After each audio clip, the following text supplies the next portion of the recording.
നമസ്കാരം. മലയാളി വാർത്ത ലൈഫിലേക്ക് സ്വാഗതം. 2026 ഓഗസ്റ്റ് 5 ബുധനാഴ്ച. ഇന്നത്തെ നിങ്ങളുടെ രാശിഫലം അറിയാം. തയ്യാറാക്കിയത് ജയറാണി EV. മേടം രാശി അശ്വതി ഭരണി കാർത്തിക ആദ്യ കാൽഭാഗം. മാറ്റങ്ങളെ അനുകൂലമായി ഉൾക്കൊള്ളാനുള്ള മനസ്ഥിതി പ്രയോജനം ചെയ്യും. വ്യക്തിപരമായ കാര്യങ്ങളിൽ വ്യക്തമായ കാഴ്ചപ്പാട് പുലർത്തുന്നത് കാര്യക്ഷമത വർദ്ധിപ്പിക്കും. ദീർഘകാല പദ്ധതികൾക്ക് തുടക്കം കുറിക്കാൻ അനുയോജ്യമായ സമയമാണ്.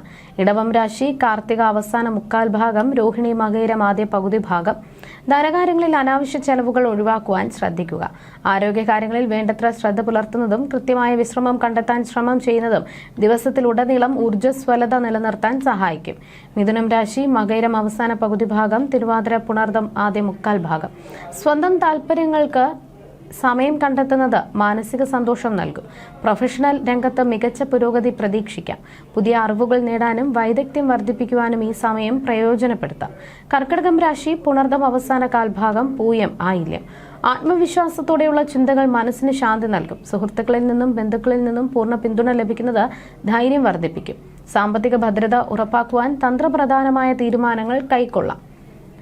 ചിങ്ങം രാശി മകം പൂരം ഉത്രം ആദ്യ കാൽഭാഗം. തൊഴിൽ രംഗത്ത് ചില തടസ്സങ്ങൾ നേരിട്ടാലും അത് താൽക്കാലികം മാത്രമായിരിക്കും.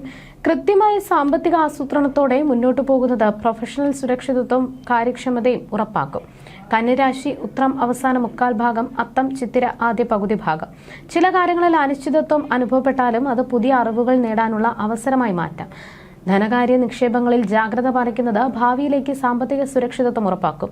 തുലാം രാശി ചിത്തിര അവസാന പകുതി ഭാഗം, ചോതി വിശാഖം ആദ്യ മുക്കാൽ ഭാഗം. യാത്രകൾ വേണ്ടിവന്നാൽ മുൻകൂട്ടിയുള്ള പ്ലാനിംഗ് അത്യാവശ്യമാണ്. ദമ്പതികൾക്കിടയിൽ പരസ്പര വിശ്വാസവും സ്നേഹവും വർദ്ധിക്കും. തുലാം രാശി ചിത്തിര അവസാന പകുതി ഭാഗം, ചോതി വിശാഖം ആദ്യ മുക്കാൽ ഭാഗം. യാത്രകൾ വേണ്ടി വന്നാൽ മുൻകൂട്ടിയുള്ള പ്ലാനിംഗ് അത്യാവശ്യമാണ്.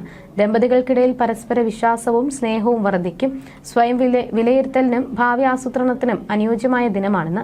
വൃശ്ചികം രാശി വിശാഖം അവസാന കാൽഭാഗം, അനിഴം തൃക്കേട്ട. കർമ്മരംഗത്ത് വലിയ തോതിലുള്ള ഊർജ്ജവും പ്രവർത്തനക്ഷമതയും പ്രകടമാകും. നേതൃഗുണങ്ങൾ പ്രകടിപ്പിച്ച് ലക്ഷ്യങ്ങൾ നേടിയെടുക്കാൻ സാധിക്കും. കഠിനാധ്വാനത്തിലൂടെ ഔദ്യോഗിക രംഗത്ത് വലിയ നേട്ടങ്ങൾ സ്വന്തമാക്കാം. ധനുരാശി മൂലം പൂരാടം ഉത്രാടം ആദ്യ കാൽഭാഗം. ധനുരാശി മൂലം പൂരാടം ഉത്രാടം ആദ്യ കാൽഭാഗം. കുടുംബപരമായ അല്ലെങ്കിൽ വസ്തു സംബന്ധമായ വിഷയങ്ങളിൽ സൂക്ഷ്മത പാലിക്കുന്നത് നന്ന്. മാനസികമായ അസ്വസ്ഥതകൾ ഒഴിവാക്കി കാര്യങ്ങളെ വ്യക്തതയോടെയും സംയമനത്തോടെയും സമീപിക്കുന്നത് ഗുണം ചെയ്യും. മകരം രാശി ഉത്രാടം അവസാന മുക്കാൽ ഭാഗം, തിരുവോണം അവിട്ടം ആദ്യ പകുതി ഭാഗം. തീരുമാനങ്ങളിൽ വൈകാരികത ഒഴിവാക്കുന്നത് അനാവശ്യ സങ്കീർണതകൾ തടയും. ആരോഗ്യപരമായ കാര്യങ്ങളിൽ ശ്രദ്ധ കേന്ദ്രീകരിക്കുന്നതും ശരിയായ ജീവിതശൈലി പിന്തുടരുന്നതും ശരീരത്തിന് നല്ല ഉന്മേഷം നൽകും. കുംഭം രാശി അവിട്ടം അവസാന പകുതി ഭാഗം, ചതയം പൂരുരുട്ടാതി ആദ്യ മുക്കാൽ ഭാഗം. തൊഴിൽ മേഖലയിൽ കൂടുതൽ കർമ്മനിരതരാകാൻ സാധിക്കും. സഹപ്രവർത്തകരിൽ നിന്ന് പൂർണ്ണ പിന്തുണ ഉറപ്പാക്കി ലക്ഷ്യങ്ങൾ നേടിയെടുക്കാൻ സാധിക്കും. സ്വന്തം കഴിവുകളിൽ പൂർണ്ണ വിശ്വാസമർപ്പിച്ച് മുന്നോട്ടു പോകുക. മീനം രാശി പൂരുരുട്ടാതി അവസാന കാൽഭാഗം, ഉത്രട്ടാതി രേവതി. പ്രൊഫഷണൽ രംഗത്ത് തനതായ മുദ്ര പതിപ്പിക്കുവാനും വലിയ ലക്ഷ്യങ്ങൾ കൈവരിക്കുവാനും സാധിക്കും. പ്രവർത്തനങ്ങളിലെ കൃത്യത വിജയസാധ്യത വർദ്ധിപ്പിക്കും. പൊതുവെ സാമ്പത്തികമായി അനുകൂലമായ മാറ്റങ്ങൾ ഉണ്ടാകും. ജ്യോതിഷ സംബന്ധമായി നിങ്ങളുടെ സംശയങ്ങൾക്കും പരിഹാരങ്ങൾക്കും ജയറാണി EV 9746812212.